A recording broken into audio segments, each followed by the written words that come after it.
평생에 주의 이름 높이며 어느 곳에서든지. 오늘 설교 제목은 할렐루야입니다.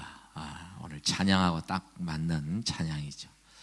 시편 135편, 이 시편은 할렐루야로 시작해서 할렐루야로 끝이 난다 해서 할렐루야시다 그렇게 불리는 시편입니다. 할렐루야라는 말은 하나님을 찬양하라, 하나님의 이름을 찬송하라라는 뜻입니다. 여러분, 우리 교회 다니는 사람이 가장 많이 쓰는 단어 중에 아멘이라는 단어가 있죠. 또 할렐루야라는 단어가 있습니다. 그 의미는 바로 이런 뜻이죠. 할렐루야, 하나님을 찬송하라. 그러면 아멘, 진실로 그렇게 되기를 바랍니다라는 뜻이 아멘. 기도 끝날 때 아멘, 우리가 구한 대로 이루어지기를 바랍니다라는 뜻에서 아멘이라고 화답하는 것입니다. 그래서 앞에서 우리 서 있는 목사가 여러분에게 할렐루야 그러면 여러분은 아멘 그렇게 대답을 하는 이유가 바로 거기에 있는 것입니다. 이 할렐루야라는 단어는 히브리어입니다. 그러니 여러분 히브리어 하나 정도 이제 아시게 된 거예요. 누가 이 시를 지었는지 언제 기록했는지는 알려진 바가 없습니다. 단지 이 시는 하나님께 예배 드릴 때 사용할 목적으로 구약 성경의 부분들 중에서 발췌해서 편집해서 만들어진 시로 알려져 있습니다. 누군가 아마도 예배를 담당하던 하나님께 찬양을 담당했던 그 누군가가 이 성령 하나님의 감동하심을 입어서 이 시를 기록한 거죠. 이 시편의 내용은 이스라엘의 역사 속에서 그들의 삶의 현장 속에 나타나셔서 하나님이 그들을 도우시고 인도하신 그 하나님의 위대하심과 선하신 행적들을 찬양함으로써 하나님이 이 모든 자연과 역사의 주권자 되신다는 사실을 선포하기 위해 이 시가 기록이 되어졌습니다. 오늘 우리가 함께 읽은 1절 말씀을 보면 할렐루야도 찬양하라는 말이고 또 여호와의 이름을 찬송하라, 또 여호와의 종들아 찬송하라, 한 절, 짧은 한 절의 단어에서 찬송하라는 말이 3번이나 나오는 하나님을 찬양하라. 이 찬양은 방금처럼 노래하라라는 의미도 있지만 조금은 넓은 의미로 하나님을 예배하라라는 의미로 쓰여지고 있습니다. 하나님을 예배하라, 하나님을 찬양하라, 하나님의 이름을 세상 가운데 드높여라 라는 뜻이죠. 그래서 오늘 저는 이 예배라는 주제를 가지고 오늘은 좀 주제를 가지고 여러분에게 설교를 하고자 합니다. 여러분, 오늘 우리가 이런 예배를 드릴 때 이 예배에는 그냥 처음부터 끝까지 목사가 알아서 하는 게 아니고 예배에는 중요한 요소들이 들어가 있습니다. 어떤 요소들이 있나요? 찬양하는 것이죠. 오늘 성가대가 찬양 드렸듯이 찬양의 요소가 있습니다. 또 기도의 요소가 있죠. 또 어떤 요소가 있습니까? 오늘 목사가 지금 여기서 설교를 하잖아요. 설교의 요소가 들어가 있습니다. 또 어떤 요소가 있습니까? 설교를 마치고 우리가 하나님께 헌금을 드리죠. 그래서 헌금 드리는 그런 요소가 포함되어 있습니다. 이런 요소들이 모여서 예배를 이루고 있다라는 말씀이죠. 여러분, 이 요소들 중에서 어떤 요소가 가장 중요한 요소라고 여러분 생각해 오셨습니까? 어떤 분들은 설교라고 말합니다. 아니, 많은 분들이 설교가 가장 중요하다라고 생각을 합니다. 그래서 어떤 분들은 설교만 드리면 예배를 다 드렸다고 착각합니다. 그래서 예배 시간에 설교할 때쯤, 설교 전에쯤 그렇게 오시는 분들이 있고, 또 설교를 마치면 아직 예배가 다 끝나도 안 했는데 슬그머니 빠져나가는 분들이 있습니다. 왜? 그분에게는 설교가 가장 중요하고 설교만이 예배라고 생각하는 그런 오해가 있기 때문에 그렇죠. 제가 예전에 한국에 있을 때 아는 어떤 집사님은 아주 최악이었어요. 왜냐하면 그분은 예배 시간 일찍 도착을 했음에도 불구하고 예배 시간 전에 도착을 해서 예배당이 2층인데 1층 자판기 앞에서 설교할 때까지 기다립니다. 커피를 마시면서. 그리고 설교할 때쯤 다 돼서 예배에 참석을 하고, 그리고 예배가 마치고 나면 설교가 마치면 그냥 자연스럽게 사라지십니다. 그런 분들은 예배를 온전히 하나님께 드리지 못한 분입니다. 여러분, 설교는 예배의 한 요소이지 예배의 전부가 아니라는 사실을 아셔야 합니다.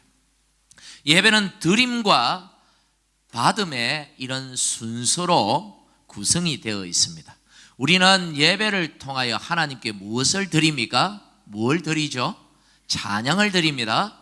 기도를 드립니다. 또 헌금을 하나님께 드립니다. 우리의 시간과 정성을 하나님께 올려 드리는 것이죠.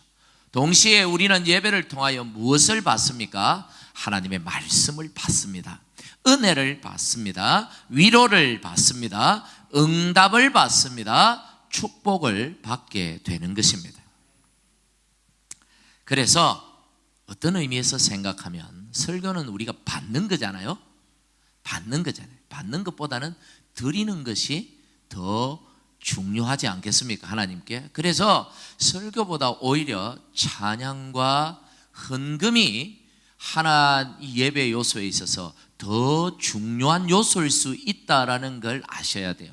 기도는 물론 기도도 있지만, 기도는 우리가 하나님께 드리는 것이 될 수도 있지만, 그건 또한 기도를 통하여 응답을 받으니까 받는 것일 수도 있기 때문에 우리 예배 요소 중에서 가장 중요한 요소가 있다면 무엇일까? 이 찬양, 헌금, 이런 요소가 아닐까 그렇게 여겨집니다. 우리가 매 주일 하나님 앞에 나와서 예배를 드리는데 그냥 드리는 것이 아니죠. 순서가 있고 또 그 흐름이 있습니다. 그것을 따라서 하나님께 집중하여 예배를 드리는 것이죠. 여러분 4W라는 것을 들어보셨습니까? 제자대학 제가 수업을 할 때 3학기가 되면 아주 많이 강조하는 것이 4W입니다. 셀 모임을 할 때 이제 앞으로 리더가 되면 이런 형태로 우리가 예배를 드려줘야 된다. 예배 순서가 이렇고 예배의 흐름이 이렇다. 예배의 흐름이 이런 식으로 하나님 앞에 드려지는 것이다 라고 제가 가르치는데요. 오늘 이 4W를 통하여서 이 예배의 순서와 흐름이 어떻게 되는지를 잠깐 여러분에게 말씀을 드리고자 합니다. 첫 번째 W는 웰컴입니다. 환영하는 거죠. 하나님께 예배하기 위해 나온 형제와 자매들, 하나님의 가족들이 서로 환영하고 서로 서먹서먹한 분위기를 풀어가는 시간입니다. 예전에 제가 어릴 때 고향교회 시골교회였는데, 제가 중학교 다닐 때 예배 주일날 예배를 드리러 11시에 예배를 드리는데 이렇게 와서 친구들하고 떠들고 이렇게 얘기를 하면 어른들한테, 집사님들한테 혼이 났습니다. 하나님한테 인사도 드리기 전에 너희들끼리 떠드냐 이래가지고 엄청 혼이 났었어요. 그래서 어른들 안 보는 곳에 가서 속닥거리고 뭐 입을 다물으라고 한다고 다물어집니까? 어른들이 있으면 그냥 눈으로 얘기하고 숨어서 얘기하고 그렇게 했던 기억이 있어요. 그러나 여러분, 그것은 저는 성경적이지 않다고 생각합니다. 오히려 하나님 앞에 예배드리기 전에 우리는 많이 떠들어야 됩니다. 많은 얘기를 나눠야 되고, 우리가 마음이 서로 하나가 될 때까지, 서로 화목해질 때까지 많은 대화를 해야 되는 것이 오히려 더 성경적입니다. 마태복음 5장 23절 24절은 이렇게 말씀합니다. 같이 읽습니다. 그러므로 예물을 제단에 드리려다가 거기서 네 형제에게 원망 들을 만한 일이 있는 것이 생각나거든 예물을 제단 앞에 두고 먼저 가서 형제와 화목하고 그 후에 와서 예물을 드리라. 예물을 드린다라는 구약시대의 예물을 드리는 것이 바로 예배였습니다.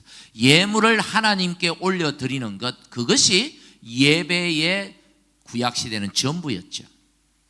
이것은 바로 예물을 드리라 이 말은 하나님께 예배를 드리려고 하다가 갑자기 마음에 누구하고 불편한 관계가 생각이 나거든. 그 관계부터 풀고 서로 화목한 다음에 하나님께 예배를 드리는 것이 중요하다고 가르쳐 주는 것입니다.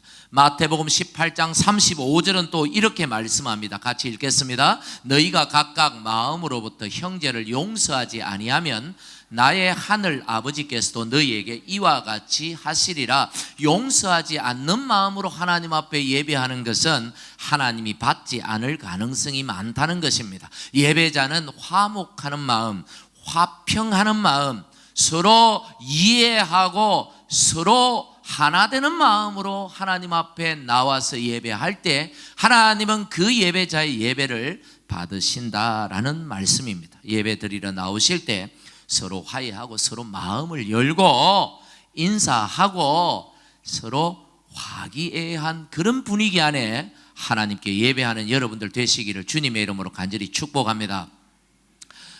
여러분, 그런데요, 이 예배하러 나올 때 어떤 분하고 가장 많이 풀어야 되냐면 부부간입니다. 사실 주일 아침부터 집사님들끼리 만나가지고 싸울 일이 뭐가 있어요? 주일 아침부터 무슨 이웃과 다툴 일이 뭐가 있겠습니까? 굳이 다툰다면 부부간에, 주로 부부간에 다투죠. 어떤 부부가 있었습니다. 예전에 차를 타고 집에서 나오다가 고속도로를 한참 달리다가 그만 부부간에 다툼이 일어났습니다. 싸웠어요. 그래서 이런 마음으로, 이런 불편한 마음으로 하나님께 예배를 드린들 그게 온전한 예배겠느냐? 맞는 말씀이에요. 그리고는 차를 돌려서 집으로 올라가고 말았습니다. 여러분, 부부간에 다툴 수 있습니다. 부부간에 싸우지 않는 부부가 아니죠. 부부간에 종종 다툼이 있는 거, 그거 아주 정상적인 부부입니다. 하지만 다툼은 주일 아침에 다투는 건 그건 정상적이지 않아요. 그건 사단이 분명히 역사하는 거예요. 그건. 예배에 우리를 방해하려고. 그래서 다툴 때 다툴더라도 주일날은 다투지 마시기를 바랍니다.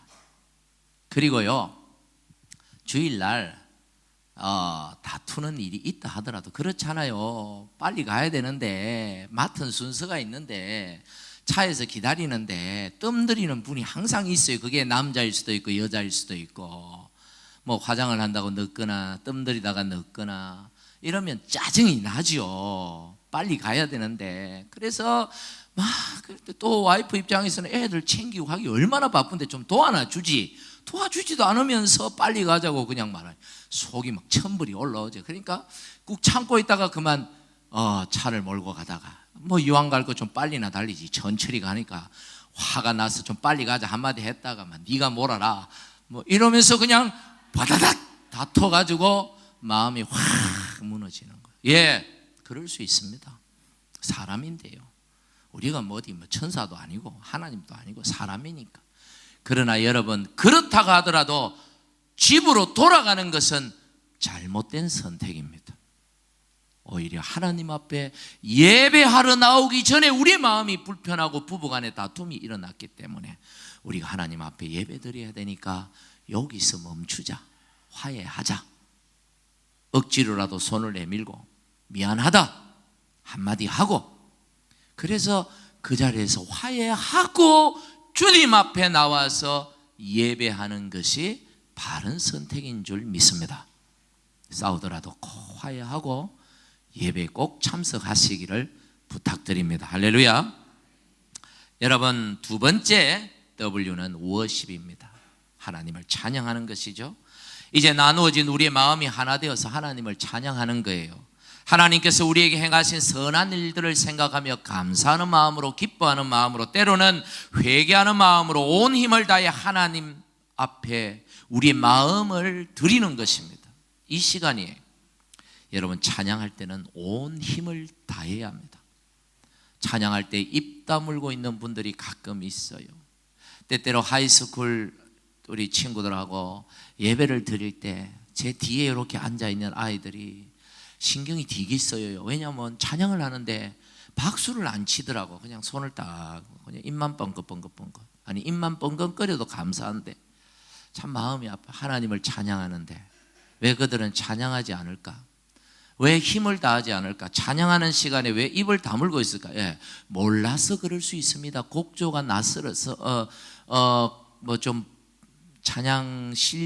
나는 미술에는 뛰어난데 음악적인 실력이 없어서 그럴 수 있습니다만은 실력이 좋아서 찬양하는 게 아니에요. 음치라도 괜찮습니다. 우리가 최선을 다해서 하나님을 찬양하는 그 모습이 하나님은 기뻐 받으시는 것입니다. 저는 찬양할 때 매번 목이 쉬어요. 설교할 때는 목이 안 쉬는데 찬양할 때는 목이 맨날 쉬어요. 그래서 부목사님들이 좀 살살 좀 찬양하시면 안 되겠냐고 그러다가 설교마저 못한다고. 성질이 그렇게 안 돼요. 저는 크게 찬양해. 누가 저보다 더 크게 찬양하는 사람이 있으면 막 샘이 나서 더 막 소리를 높입니다. 왜? 이 시간에 하나님 앞에 예배를 드린다면 이 시간에 하나님을 찬양한다면 누가 제일 찬양을 잘해야 되고 누가 제일 하나님 보실 때 저 사람이 제일 예배를 잘 드리는가? 누가 되어야 할까? 목사가 1등이 되어야 되지 않겠나? 제 마음에 저는 그렇게 생각해서 제가 막 그냥 열을 내서 어떤 때는 막 은혜도 잘 안 되는데도 막 뜨겁게 찬양하다가 은혜 받고 그렇게 합니다. 이 시간에 그 누구보다 더 간절히 저는 하나님께 찬양하고 싶어요. 왜냐하면 저는 하나님의 은혜 없이는 살 수 없기 때문입니다. 하나님 도움 없이는 목회할 수 없기 때문이에요. 한순간도 하나님의 은혜 없이 살 수 없기에 오늘도 하나님의 은혜를 구하며 전심으로 하나님을 예배하기를 소망하는 것입니다. 세 번째 W는 워드입니다. 말씀이죠. 설교를 통하여 하나님의 말씀을 듣고 하나님의 뜻을 전달받는 시간입니다. 하나님은 당신의 백성들에게 매 주일마다 목사의 입을 통하여 당신의 말씀을 전달해 주십니다. 여러분, 목사의 설교가 오늘 나에게 주시는 하나님의 말씀이라는 사실을 여러분 믿으십니까? 어떤 분들은 목사의 설교 때문에 상처받았다고 그래요. 때때로 듣기 싫은 말이나 자기의 마음에 어떤 문제를 건드릴 때가 있죠. 설교 시간에. 한국에서 사역을 할 때 부목사 때 어떤 50대 후반의 여자 집사님이 목사님 설교 때문에 상처를 엄청 많이 받았다는 얘기를 구역장을 통해서 전달받았습니다. 그래서 신방을 갔습니다. 집사님, 뭐 때문에 이렇게 상처를 받으셨는지 하고 이렇게 얘기를 하니까 그분이 막 화를 내면서 어떻게 목사가, 담임 목사님이요, 어떻게 목사가 설교 시간에 자기 얘기를 할 수 있냐고, 어떻게 예배 시간에 공개적으로 창피하게 나를 이렇게 창피를 줄 수 있냐고. 여러분, 그런데 목사님은 그 집사님 얘기를 하신 적이 전혀 없습니다. 설교 시간에. 사실 교인 수가 한 3,000명이나 되는데 담임 목사님이 이분을 아실까 저는 싶어요. 잘 모르는 분이거든요. 교회 봉사도 별로 안 하고 그냥 교회만 왔다 갔다 몰래 왔다 갔다 하는, 그 교회 등록한 지도 얼마 되지 않는 분이기 때문에 목사님이 잘 모르는 분인데, 잘 안다고 하더라도 목사라면 설교 시간에 성도들의 개인적인 얘기를 허락받지 않고 하지 않습니다. 그런데도 그분은 오해를 하는 거죠. 아마도 구역장이 틀림없이 목사한테 고자질을 해가지고 내 얘기를 해가지고 목사가 설교 시간에 나 들으라고 창피를 주려고 온 교인들 앞에서 자기 얘기를 했다는 겁니다. 그렇지 않고서야 어떻게 설교 시간에 저런 소리가 나올 수 있냐는 거죠. 여러분도 그런 비슷한 경험을 하신 적이 있습니까? 목사의 설교 속에서 저거 내 얘기인데 누가 내 얘기를 목사님한테 고자질한 거 아니야? 여러분 그런 생각을 해보신 적이 솔직히 있지요? 여러분 그건 목사가 여러분 얘기를 한 게 아니고 성령 하나님께서 여러분에게 말씀하시는 겁니다. 할렐루야. 저는 설교 시간에 여러분의 개인 얘기를 하지 않습니다. 예전에 한 번은 설교 준비를 마치고 이제 설교 원고를 이 원고를 목요일 날 오전에 통역팀 집사님에게, 지금 통역팀장님이 아닌 다른 예전에 지금 캐나다 가신 그 집사님한테 이제 보냈습니다.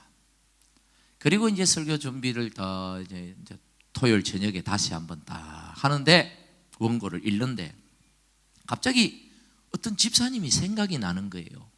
야, 이 설교 내일 이 설교 때문에 그 집사님이 상처받을 수도 있겠다라는 생각이 딱 들어요.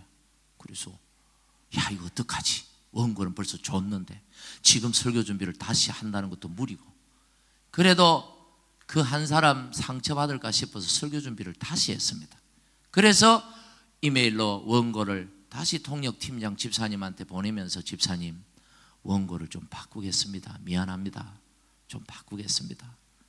혹 어떤 집사님이 이 설교로 인하여 상처를 받을 것 같은데 이 원고로 바꿨으면 좋겠습니다. 그랬더니 그 집사님이 이메일로 답이 왔는데 히히 저도 그렇게 생각했어요 그러더라고. 그러니까 이 설교를 했으면 그분이 상처를 받을 뻔했어. 전혀 의도하지 않았는데, 나는 전혀 의도하지 않았는데 이 말씀이 누군가에게 상처가 될 수도 있겠다라는 생각이 들 때 저는 설교를 바꿨어요. 혹시나 설교 시간에 목사의 설교를 통해 상처가 되거나 시험이 들거나 마음이 불편하시거든, 그건 목사의 말 때문이 아니라 성령 하나님께서 지금 내 마음에 역사하시는 줄 믿으시기를 바랍니다. 그럴 때는 그 말씀을 다 할 때 내 마음에 막 찔림이 있고 막 불편하고 그러면 목사가 어떻게 알고 내 얘기를 우리 셀리드가 고자질 했구나, 내가 셀리드한테밖에 얘기를 안 했는데 어떻게 저럴 수 있나, 이런 마음을 가지면 안 되고, 성령님이 내 마음을 만지시구나, 내가 회개해야 되겠구나, 내가 내 마음을 고쳐 먹어야겠구나, 내가 하나님 말씀 앞에 순종해야겠구나, 그런 마음을 가지는 분들이 하나님의 은혜를 입고 복을 받을 줄 믿습니다. 마지막 네 번째 W는 works입니다. works. 하나님의 나라를 위한 사역을 말합니다. 서로를 위해 봉사하고 섬기는 거죠. 나가서 복음을 전하는 것입니다. 삶으로 예수 그리스도의 사랑을 나누는 것입니다. 여러분, 예배는 이 시간 이 자리에서 끝나는 게 아닙니다. 지금 예배 시간 끝날 때가 다 돼가는데 이 시간 끝이 나면 예배가 끝나는 게 아니에요. 예배는 이 시간에 이제 시작되는 것입니다. 언제까지? 여러분이 다음 주일 예배 드리러 이 자리에 나올 때까지 여러분의 예배는 계속되어지는 것입니다.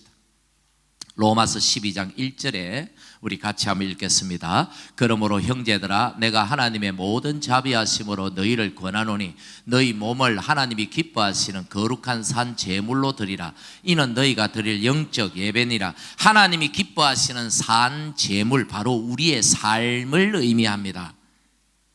하나님이 기뻐하시는 나의 삶을 통해 하나님께 영적인 예배를 드려라. 언제? 이 시간이 아니라 이 시간부터 시작해서 일주일에 내 삶을 통하여 하나님이 기뻐하시는 내 삶의 예배를 드리라고 성경은 우리에게 명하고 있는 것입니다.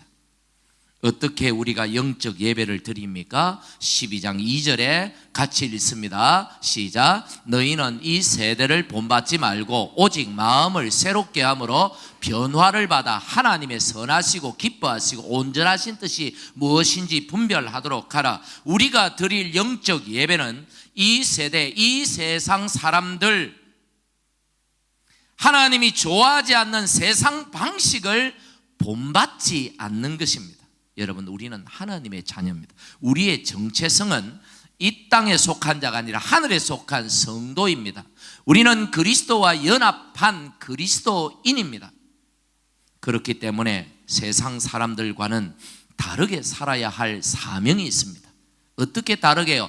좀 더 나은 삶, 좀 더 본된 삶을 살아가야 한다는 뜻입니다. 주님의 사랑을 품고 사랑을 나누며 살아가야 하는 것입니다. 하나님이 뭘 원하시는지, 하나님이 뭘 기뻐하시는지, 뭐가 하나님의 뜻에 합당한 온전한 삶인지를 늘 고민하며 살아가는 것. 일주일 동안 그렇게 고민하면서 좀 나은 삶을 살아가려고 애쓰는 그것이 바로 우리가 드릴 삶의 예배, 영적 예배라는 것입니다. 이 시간으로부터 시작해서 우리는 다음 주일 이 시간 올 때까지 우리는 삶으로 드리는 영적 예배를 드려야 한다는 말씀입니다. 말씀을 맺습니다. 시편 135편을 통해서 하나님은 우리에게 명하십니다. 할렐루야, 여호와를 찬송하라, 하나님을 예배하라, 거룩한 산 제물로 너희의 영적 예배를 드려라. 여러분, 하나님을 온전히 예배하는 여러분이 되기를 간절히 축복합니다. 여러분에게 하나님의 은혜가 필요하다면, 하나님의 도우심이 간절하다면, 하나님의 은혜 없이 나는 살 수 없어요, 그런 마음이 여러분 안에 있다면 여러분 예배로부터 성공하셔야 돼요. 하나님께 간절히 예배 드리는 자에게 하나님은 반드시 은혜 베푸십니다. 오늘 이 말씀을 생각하면서 하나님, 이 한 주간 예배에 성공하게 해 주십시오. 내 삶으로 하나님께 영적 예배를 드릴 수 있도록 나의 믿음을 더하여 주시옵소서. 우리 같이 이 시간에 함께 우리 소리 내어서 함께 기도합시다. 하나님 아버지, 이 한 주간 하나님 앞에 예배자가 되기를 원합니다.